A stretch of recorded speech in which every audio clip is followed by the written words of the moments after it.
एक गाल पे मारे तो दूसरा गाल आगे करो, ये कोट गांधी जी का है ही नहीं। असल में हिस्ट्री में इस चीज का प्रूफ कहीं भी नहीं है कि ये कोट गांधी जी ने खुद कहा था।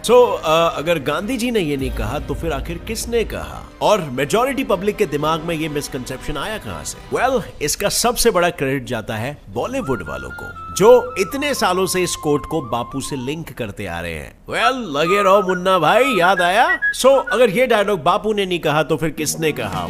ये जानने के लिए थोड़ा सा रुकना पड़ेगा, क्योंकि पहले हम ये भी जान लेते हैं कि इस कोट को बापू से लिंक किसने किया। पहला क्रेडिट तो बॉलीवुड को जाता ही है और दूसरा क्रेडिट जाता है इंटरनेट को। फ्रेंड्स, आप तो जानते ही हो, आजकल इंटरनेट पे कुछ भी डाल दो और लोग उसे सच मानने लग जाते हैं। जैसे कि 2019 में एक फेक न्यूज वायरल हुई थी, जो सबके व्हाट्सएप फैमिली ग्रुप्स में भी शायद आई होगी। और वो न्यूज ये थी कि यूनाइटेड नेशंस ने जन गण मन को बेस्ट नेशनल एंथम डिक्लेयर कर लिया है। एंड इन केस अगर आपको नहीं पता था तो ये झूठ था अंकल जी, ऐसा कुछ नहीं हुआ था। और उसी तरह किसी भी इंसान के फोटो के साथ कोई भी कोट लगा दो और हमारे आने वाले पीढ़ी समझेंगे कि पर चलो अब सस्पेंस को थोड़ा खोलते हैं, ये कोट एक्चुअली में किसका है?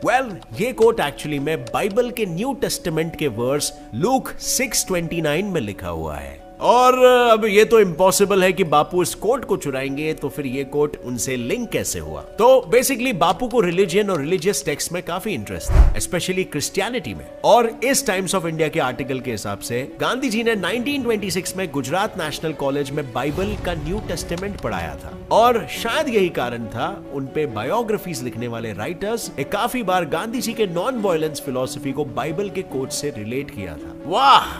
और यहाँ पर हम फुकट में बापू जी के कोट को आदर्श समझ के फॉलो करके अपने दोनों गाल सुझा बैठे।